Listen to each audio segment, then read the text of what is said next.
¿Qué ocurre en el cerebro de una persona con depresión? Según un informe científico publicado por la Organización Mundial de la Salud, en el primer año de la pandemia por COVID-19, la prevalencia mundial de la ansiedad y la depresión aumentó un 25%. Una de las principales causas de ese aumento fue el estrés sin precedentes ocasionado por el aislamiento social debido a la pandemia. A ello se sumaron las limitaciones de la capacidad de las personas para trabajar, dar ayuda a sus seres queridos y participar en la vida de sus comunidades. Entre los factores de estrés causantes de ansiedad y depresión también se han mencionado la soledad, el miedo a contagiarse, sufrir y morir, o a que los seres queridos corran esa suerte, el dolor provocado por la pérdida de seres queridos y las preocupaciones económicas. ¿Cuál es la diferencia entre tristeza y depresión? La principal diferencia entre la depresión y la melancolía o tristeza radica en que la primera es considerada un trastorno, mientras que la melancolía y la tristeza son estados emocionales. La depresión se diagnostica mediante la presencia de al menos 5 síntomas, entre los cuales se encuentran el estado de ánimo deprimido o la pérdida de interés o placer, durante un periodo mínimo de 2 semanas. Otros síntomas pueden incluir cambios en el apetito o el peso, problemas de sueño, falta de energía, sentimientos de inutilidad o culpa, y dificultades para concentrarse. Además, para que se pueda realizar el diagnóstico, estos síntomas deben causar un malestar significativo y afectar negativamente la vida del individuo. Pero, la melancolía y la tristeza son emociones que suelen ser transitorias, es decir, tienen un comienzo y un final. Estas emociones suelen aparecer en respuesta a una pérdida, ya sea de algo o de alguien.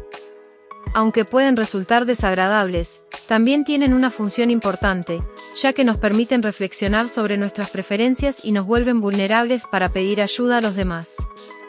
En cambio, la depresión tiene su origen en una combinación de factores biológicos, como la presencia de antecedentes familiares, factores personales, como patrones de pensamiento pesimistas, y factores precipitantes, como eventos estresantes en la vida de la persona. Estos factores interactúan y pueden llevar al desarrollo de la depresión. ¿Cuáles son los síntomas de la depresión? Para obtener un diagnóstico de depresión, las pautas exigen que los pacientes tengan al menos 5 de estos 9 síntomas específicos durante más de 2 semanas. Sentirse triste o tener un estado de ánimo decaído. Pérdida de interés o placer en las actividades que una vez disfrutabas. Cambios en el apetito. Pérdida o aumento de peso no relacionados con la dieta. Problemas para dormir o dormir demasiado. Pérdida de energía o mayor fatiga. Aumento de la actividad física sin propósito, incapacidad para permanecer quieto, caminar de un lado a otro, mover las manos excesivamente. También el habla y los movimientos lentos. Estos comportamientos deben ser lo suficientemente severos para que los demás los noten. Sentirse inútil o culpable. Dificultad para pensar, concentrarse o tomar decisiones. Pensamientos de muerte o suicidio. ¿Qué le pasa al cerebro de una persona que tiene depresión? Comprender qué sucede en el órgano central del cuerpo al estar deprimido es esencial para avanzar en el desarrollo de tratamientos más efectivos y reducir el estigma asociado con esta condición. En un nivel neuroquímico, la depresión está vinculada a la disminución de la actividad de neurotransmisores clave, como la serotonina, la dopamina, la melatonina y la norepinefrina. En función de cuál o cuáles sean los neurotransmisores más afectados, se presentarán los diversos síntomas de la depresión, siendo esta la clave para la elección del tipo de tratamiento farmacológico. Estas sustancias químicas son responsables de transmitir señales entre las células nerviosas, y su desequilibrio puede afectar el estado de ánimo, la cognición y la regulación del sueño. La disminución de la serotonina, en particular, se ha asociado con sentimientos de tristeza y desesperación. Un grupo de investigadores de la Universidad de Edimburgo, en el Reino Unido, realizó un estudio que luego fue publicado en Scientific Reports. Los expertos concluyeron que la materia blanca del cerebro disminuye en las personas que tienen depresión. Los resultados mostraron que las personas deprimidas, o con síntomas de depresión, tenían una menor cantidad de materia blanca en el cerebro. Esta es la encargada de coordinar la comunicación entre los diferentes sistemas del cuerpo humano y entre las diferentes zonas del cerebro. Por otro lado, algunos estudios han encontrado que la depresión está asociada con una reducción en el volumen de ciertas regiones del cerebro. Se piensa que esta reducción en el volumen está asociada a la exposición prolongada al estrés, ya que este suprime el crecimiento de nuevas neuronas. La reducción en el volumen de algunas estructuras cerebrales tiene un impacto en el funcionamiento de estas estructuras y permite explicar algunas de las manifestaciones de la depresión.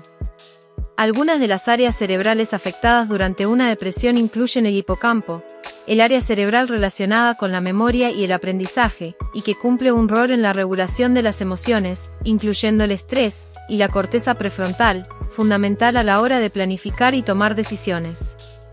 Las enfermedades que pueden confundirse con depresión. Muchas enfermedades imitan al trastorno depresivo, y pueden producir errores en el diagnóstico. El desafío para los médicos es que no hay una sola prueba definitiva para la depresión.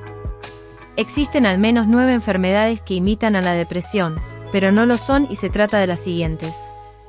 Un trastorno de la tiroides. Pueden causar cansancio, sentimientos de tristeza e irritabilidad y síntomas de depresión.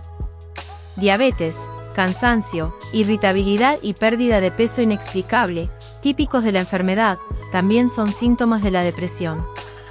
Deficiencia de vitaminas D y B12. Cáncer. Muchos síntomas atribuidos a la depresión, falta de apetito, pérdida de peso y cansancio, por ejemplo, también pueden ser señales iniciales de cáncer. Demencia. Las primeras señales de demencia incluyen el aislamiento social y la pérdida de interés en las actividades, los cuales son síntomas que pueden parecerse mucho a la depresión. Enfermedad de Parkinson. Esta afección causa cambios químicos en el cerebro, como la pérdida de neuronas de dopamina, lo que provoca una pérdida de motivación, participación e interés. Anemia. Puede producir cansancio, debilidad y problemas para concentrarse, síntomas de la depresión. Efectos secundarios de los medicamentos. Más de 200 medicamentos se han vinculado con sentimientos de tristeza, depresión y pensamientos suicidas. Duelo prolongado. ¿Cómo se trata la depresión? El tratamiento de la depresión suele ser individualizado y puede implicar una combinación de enfoques médicos, terapéuticos y de estilo de vida. Incluyen la psicoterapia, medicamentos antidepresivos, ejercicio, cambios en el estilo de vida y apoyo social. Además, hay muchas cosas que la persona con depresión puede hacer para cuidarse a sí mismo. Las recomendaciones del Instituto Nacional de Salud Mental de Estados Unidos son: tratar de hacer actividad física. Tan solo 30 minutos de caminatas al día pueden mejorar el estado de ánimo. Tratar de mantener una hora regular para acostarse y levantarse. Consumir alimentos saludables con regularidad. Hacer lo que pueda y como pueda. Decidir qué es lo que debe hacer y qué se puede posponer. Tratar de interactuar con otras personas y hablar con quienes confía sobre cómo se siente. Posponer decisiones importantes de la vida hasta que se sienta mejor. Evitar el consumo de alcohol, tabaco o drogas, lo que incluye medicamentos que no le han recetado. Si te gustó el video, te invito a que le des me gusta y si de paso lo quieres compartir sería genial. Muchas gracias.